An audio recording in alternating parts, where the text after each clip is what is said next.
Welcome to Starting Stand Up. My name is David Walton. This is a podcast about my journey to become a stand-up comedian, but it's a mess. The whole thing is a mess, and that's okay. It's okay to be a mess.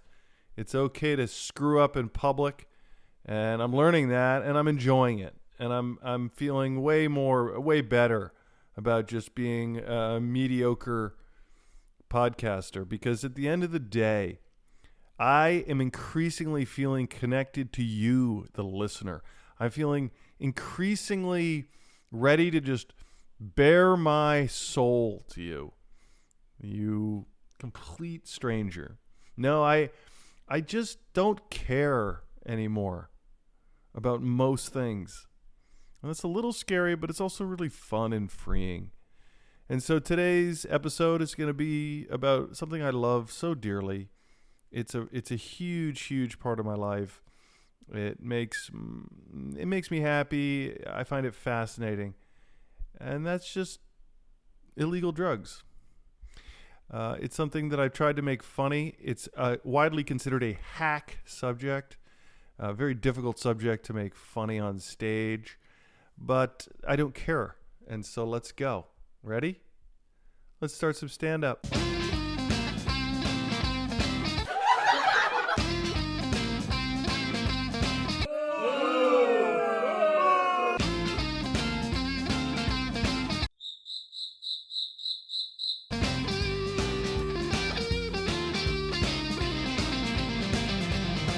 Oh man, that's rubbish! That's rubbish! I'll tell you a quick story. The first podcast, all the equipment I'm recording this podcast on was gifted to me, was bought by Wobby Wob.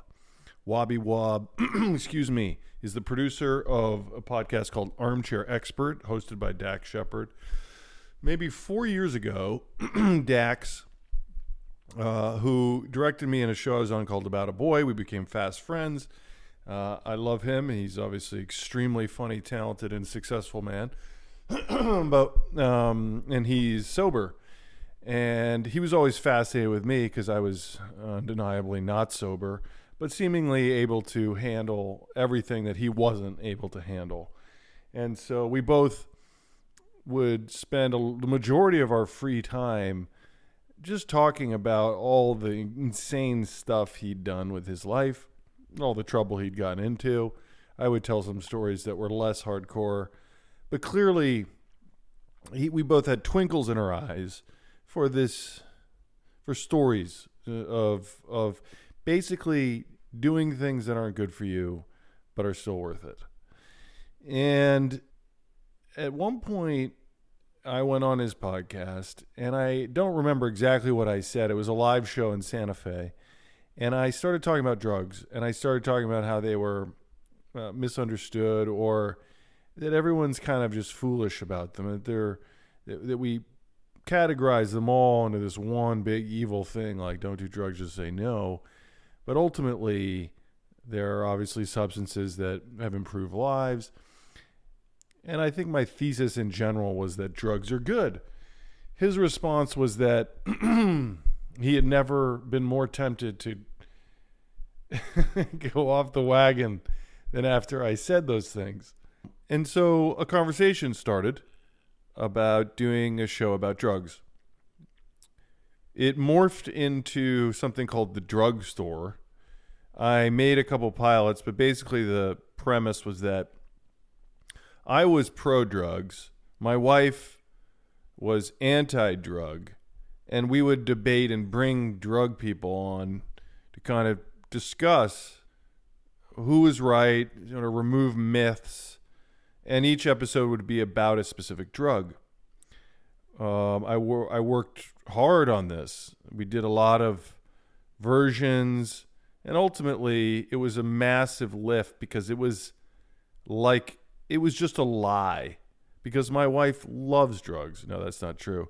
But it was just like we were forcing something. That's not true at all, for the record. But she's very open-minded. She never was upset with my enjoyment and experimentation. And so we were kind of lying about it, just to satisfy this premise of a podcast pilot.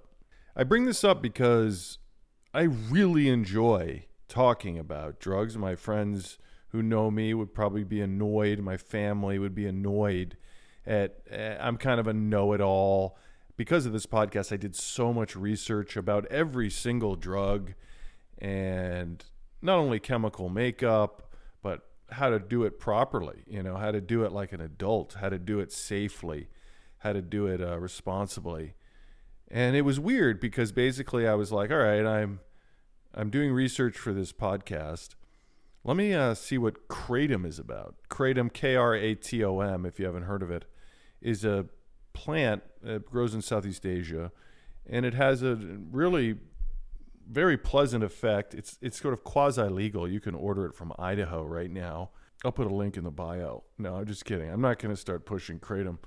But it's one of these things that, is misunderstood. It's not truly mainstream. Some you might know what it is, but you mix it into a glass of water and you chug it, maybe 2-3 grams you start with, and it, depending on the type of leaf that you've bought, it will have anywhere from a kind of amphetamine kind of upper feeling, or the one that's really amazing is this sort of combo where you feel, let's say, you feel like you've had a painkiller and an upper, like maybe a little bit of cocaine. So you're kind of in this pocket where you're relaxed, but you're alert, and you feel the warm and fuzzy, almost like an opiate.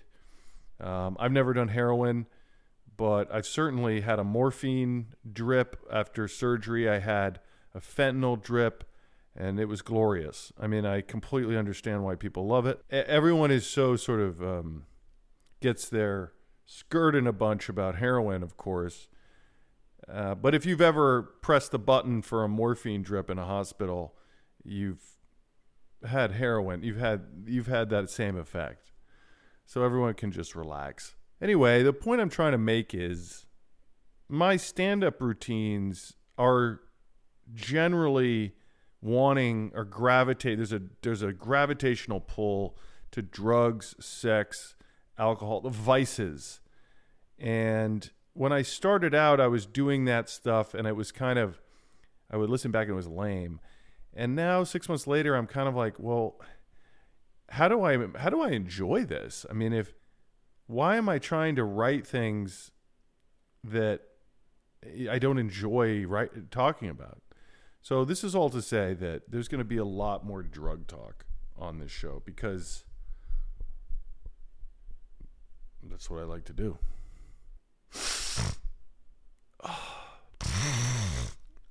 Oh, yeah.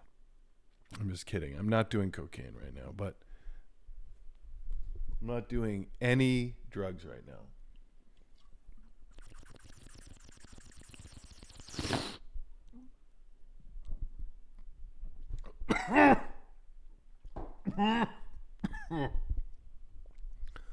Not doing anything right now.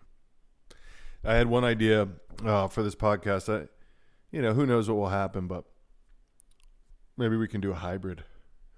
But it was this idea that I would do an interview on a drug, an illegal drug, but I would done it very properly, and I would conduct an interview on this drug. Now, when I say a drug, I'm talking about like, okay, I'm going to do an interview on LSD. I'm going to do an interview on mushrooms. I'm going to do an interview on cocaine. I'm going to do an interview on kratom. I'm going to do an interview on marijuana. The big boys, right? And at the end, the thing was you had to guess what I was on. And I would tell you, and the big, reveal would be, this was the dosage, this is how I did it. Now, the problem with this idea is you wonder if your door is going to get knocked down by the FBI, or the DEA, rather. You wonder the ripple effect on my children. I don't know how many sleepovers we'd be having after that. And yeah, why would I want to put that out there in the world? And I'll give you a little bit of a taste of why. I just think people are idiots. I don't think people know what's really going on with these things. I just, not idiots. I think people are ignorant. There's just so much ignorance about it. And I don't think drugs should be illegal. I for legalization of everything. I don't know. I've never heard a good argument for why we allow cartels to dominate a insatiable need to get fucked up. Now, it's a tricky one to get your head around, right? How on earth are we going to make cocaine legal? Can you imagine driving up to northern Maine and next to every cannabis shop is just a blow shop? I think it would have to be very different than cannabis. You know, now that I think about it, I don't think you can make cocaine legal, but if there's still a black market trade for cannabis and you basically have 17 cannabis legal stores around you and there's still black market cannabis use, I mean, of course, cocaine is going to have black market. I would read Carl Hart's book. If you're curious about what I'm talking about, I would buy on Kindle or in the flesh Drug Use for Grownups by Carl Hart, who was the head of neuropsychopharmacology, at Columbia. He is a tenured professor at an Ivy League school and is very open with the fact that on a pleasant Saturday night, he and his wife will line up a little rail of heroin to enjoy together.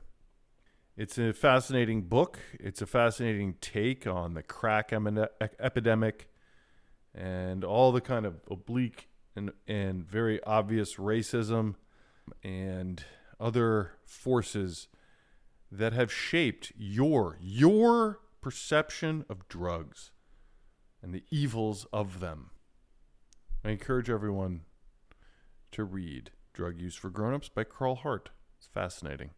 You know, as we build this podcast into whatever the fuck we're going to build it into, you know, there's a part of me that really wants to expand into other areas of interest, not just stand-up. You know, you could lop off stand-up and just call starting, and everything is just about starting a new interest or starting a new little quest. And this podcast, which I really do enjoy, can become something else. And I'll lose people and gain people. Maybe the podcast becomes a podcast about drug use, tennis, backgammon, sex, spirituality, and AI, and friendship, and golf, with a little bit of skiing, and venture capital, and working out, and relationships, and personal development, and marriage, and child rearing, and death, and mindfulness, and gambling. I think that's a great pitch for a podcast. Let me know what you think in the comments. I love you.